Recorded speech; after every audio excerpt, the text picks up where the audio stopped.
Costly breakfast. What, sir? Rich man. Costly breakfast. പുരിയില്ല sir. ഞാൻ പണക്കാരനാണ്. എനിക്ക് സാപ്പിടാൻ പറ്റിയ വില പിടിച്ച ഫുഡുകൾ കൊണ്ടുപോവാ. ദോശ, പുട്ട്, കടല അങ്ങനൊന്നും വേണ്ട. ഈ മദാമ്മമാരെന്താ കഴിക്കുക അത് കൊണ്ടുപോവാ. എനിക്ക് പുരിയില്ല sir. Bread toast bullseye. Yes. Drinks ചെയ്തത് വേണമോ sir? Yes yes. Orange juice. Yes. Tea or coffee?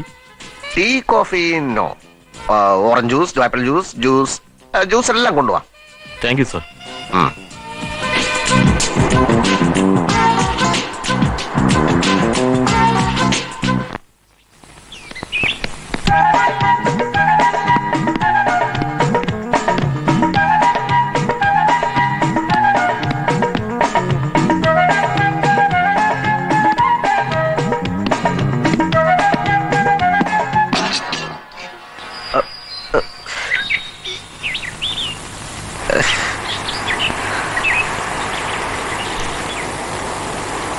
I'm sorry, uncle.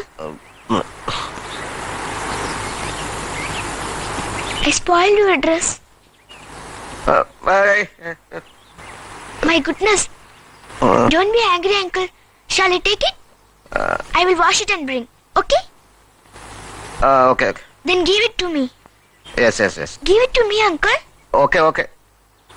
Don't you get me? Okay. What okay? ഇത് വലിയ കുരിശായല്ലോ ഭഗവാനെ. അങ്കിൾ മലയാളിയാണോ? അതെ, മോള് മലയാളിയാണല്ലേ? അതെ. അങ്കിളിന് ഇംഗ്ലീഷ് അറിയില്ലേ? ഇംഗ്ലീഷ് എനിക്ക് ഭയങ്കരമായിട്ട് അറിയാം, പക്ഷെ ഞാൻ സംസാരിക്കില്ല. അതെന്താ? ഇംഗ്ലീഷിനോട് എനിക്ക് വെറുപ്പാണ്. ഇംഗ്ലീഷുകാരാണല്ലോ ഇന്ത്യ ഭരിച്ചത്, നമ്മളെ അടിമകളാക്കി. ആ വെറുപ്പാണ് എനിക്ക്. പക്ഷെ അങ്കിൾ എസ് ഓക്കെ എന്നൊക്കെ പറഞ്ഞല്ലോ. അതൊക്കെ ഇംഗ്ലീഷാണോ? പിന്നെ അത് മലയാളമാണോ? നീന, നീ കുസൃതി വല്ലതും ഒപ്പിച്ചോ? ഒപ്പിച്ചതല്ലേ ഡാഡി, അറിയാതെ പറ്റിപ്പോയതാ. പന്ത് വന്ന് ബോട്ടിൽ തട്ടിയപ്പോൾ അങ്കിളുടെ കുറച്ച് സ്പോയിലായി. ഓ സോറി കേട്ടോ. റൂമിൽ നിന്ന് ഇറങ്ങുമ്പോ ഞാൻ എപ്പോഴും വാൺ ചെയ്യാറുണ്ട്. എന്ത് ചെയ്യാനാ, കുറുമ്പിച്ചിരി കൂടുതലാ. സോറി. ഏത് ഭാഷക്കാരനാണെന്ന് അറിയാതെ ഞാനങ്ങ് സംസാരിക്കാൻ തുടങ്ങി. ഐ തിങ്ക് അറിയും Malayali? Yes daddy, but uncle does not like English. Is it? No.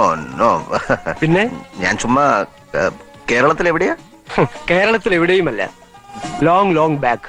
Oh sorry, English വേണ്ടല്ലോ. ഞങ്ങൾ വർഷങ്ങളായി ബാംഗ്ലൂരിൽ സെറ്റിൽ ചെയ്ത പാർട്ടീസാ. എന്താ പേര്? എന്റെ പേര് സത്യവ്രതൻ. നീന? മാട്ടുങ്കൽ സത്യവ്രതൻ. ഞാൻ ഈ ഹോട്ടലും സ്ഥലവും വിലക്ക് വാങ്ങാൻ വന്ന.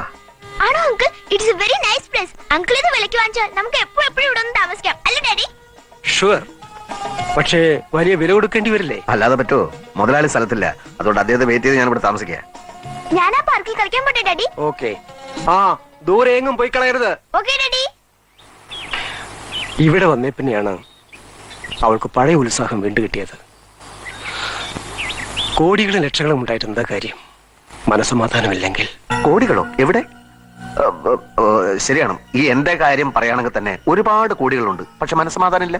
എന്തു പറ്റി? അത് പിന്നെ പറയാം. നിങ്ങൾക്ക് എന്താ മനസ്സമാധാനം ഇല്ലാത്തത്? 2 മാസങ്ങൾക്ക് മുമ്പ് എന്റെ ഭാര്യ കിണറ്റിൽ വീണ് മരിച്ചു. ആൾമറ കെട്ടാത്ത കിണറായിരുന്നോ? അല്ല, അബദ്ധത്തിൽ പറ്റിയതാണ്. ശ്രദ്ധിക്കേണ്ടതായിരുന്നു. ആര്? ഭാര്യ. അതിനി പറഞ്ഞിട്ട് എന്താ കാര്യം? അല്ല, ഇനി നിങ്ങളെങ്കിലും വീഴാതെ ശ്രദ്ധിക്കുന്നത് നല്ലതല്ലേ?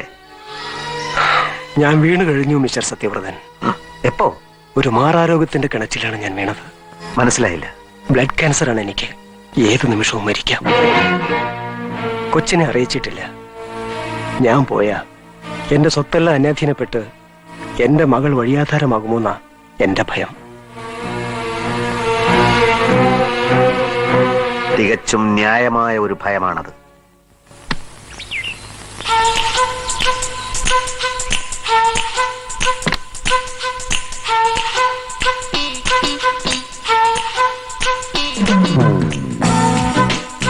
Good morning sir. Morning.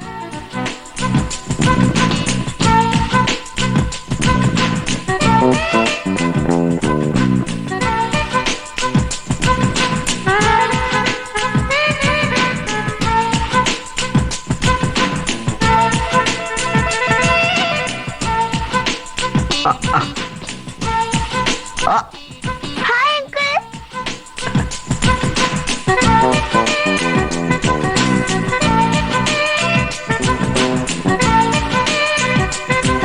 Mock ഈ സ്ഥലം വല്ലാതെ അങ്ങ് ഇഷ്ടപ്പെട്ടെന്ന് തോന്നുന്നു. നേരാ, എനിക്ക് ഇവിടെ നിന്ന് പോകണമെന്നേ ഇല്ല അങ്കിൾ. പോകരുത്, ഒരിക്കലും പോകരുത്. പോകയില്ലെന്ന് അച്ഛനോട് പറ. ഞാൻ ഈ ഹോട്ടലിന് നീന ഹോട്ടൽ എന്ന് പേരിടാൻ തീരുമാനിച്ചു. എന്റെ പേരോ? അതെ, നീ എന്റെ മകളാണ്. അല്ല, ഞാൻ ഡാഡിയുടെ മോളാണ്. ആയിരിക്കാം, പക്ഷെ നീ എനിക്ക് എന്റെ മകളെ പോലെ, എനിക്ക് പിറക്കാതെ പോയ എന്റെ മകൾ. എന്തിനാ കരയുന്ന? പറയാം, വരൂ. മോളുടെ അമ്മ കിണറ്റിൽ വീണ് മരിച്ചു അല്ലേ? ഡാഡി പറഞ്ഞോ? പറഞ്ഞു. ഇനിയിപ്പോ ഈ ഡാഡി എന്ന് പറയുന്ന മനുഷ്യനും വല്ലതും സംഭവിച്ചാൽ ഒന്നും സംഭവിക്കാതിരിക്കട്ടെ. എന്തോ എനിക്കൊരു ഭയം. എന്ത് സംഭവിച്ചാലും മോൾക്ക് ഞാനുണ്ട്. അച്ഛനല്ലാത്ത മറ്റൊരച്ഛൻ. മനസ്സിലായോ? ഇല്ല. വരൂ, പറയാം. എല്ലാം ഓരോ നിമിത്തങ്ങളാണ്. ഞാൻ ഈ ഹോട്ടൽ വാങ്ങാൻ വന്നു. ഈ ഹോട്ടലിനെ അങ്ങേയറ്റം സ്നേഹിക്കുന്ന മോളെ കണ്ടു. എനിക്ക് ഈ ഹോട്ടൽ ഇപ്പൊ വേണ്ട. ഞാൻ എന്റെ മോളുടെ പേർക്ക് ഈ ഹോട്ടൽ വാങ്ങുകയാണ്. ഒരാഴ്ചക്കകം അഡ്വാൻസ് കൊടുക്കും. 1 മാസത്തിനകം രജിസ്റ്റർ ചെയ്യും. അച്ഛനോട് പറഞ്ഞേക്കും.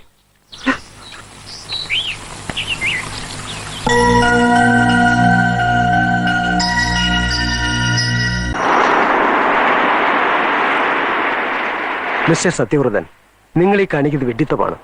നിങ്ങൾക്ക് ഭാര്യയില്ലേ, മക്കളില്ലേ? അവരുടെ പേർക്കല്ലേ സ്വത്തുക്കൾ വാങ്ങേണ്ടത്? അവരുടെ പേർക്ക് കോടിക്കണക്കിനുണ്ട് സർ. കൂട്ടത്തിൽ ഇതും കൂടെ ഇരിക്കട്ടെ എന്ന് വെച്ചൂടെ? ഇല്ല, എന്നെ തടയരുത്. ഇന്നോ നാളെയോ ഒന്ന് വെച്ച് മരിക്കാൻ നടക്കുകയാണ് നിങ്ങൾ. നിങ്ങളുടെ മകൾക്ക് ഒരു രക്ഷിതാവ് വേണ്ടേ? പറയൂ. നിങ്ങൾ സന്തോഷത്തോടെ മരിക്കണം. നീനയുടെ കാര്യങ്ങൾ എന്റെ കയ്യിൽ സുരക്ഷിതമാണെന്ന പൂർണ്ണ വിശ്വാസത്തോടെ മരിക്കണം. അതിനാണ് നിങ്ങൾ ജീവിച്ചിരിക്കുമ്പോ തന്നെ അവളുടെ പേർക്ക് സ്വത്തുക്കൾ വാങ്ങുന്നത്. എനിക്ക് മനസ്സിലാകുന്നില്ല. എനിക്ക് മനസ്സിലായി കഴിഞ്ഞിരിക്കുന്നു. നിങ്ങളൊരു പ്രത്യേക മനുഷ്യനാണെന്ന് തോന്നുന്നു. അല്ല, മനുഷ്യത്തുള്ള ഒരു മനുഷ്യനാണ് ഞാൻ. ഓക്കെ, എന്നാണ് അഡ്വാൻസ് കൊടുക്കുന്നത്? എപ്പോ വേണമെങ്കിലും കൊടുക്കും. എത്രയാണ് അഡ്വാൻസ്? ഒരു 20 ലക്ഷം കൊടുത്തേക്കാം. എന്റെ ഒരു സന്തോഷത്തിന് പകുതി 10 ലക്ഷം ഞാൻ തരാം. 10 ലക്ഷം സാറിനെ പരീക്ഷിക്കുകയാണോ? ഹാ. നോക്കൂ, നമ്മൾ രണ്ടുപേരും ഒരുമിച്ച് ഇവിടെ ഇരിക്കുന്നു. അച്ഛനോടല്ല, അങ്കിളിനോടാണ് അവൾ ഐസ്ക്രീം വേണോന്ന് ചോദിക്കുന്നത്. പിള്ളയിൽ കള്ളമില്ല സാർ. അവൾ എന്റെ ഓമനയാണ്. നീനമോളെ,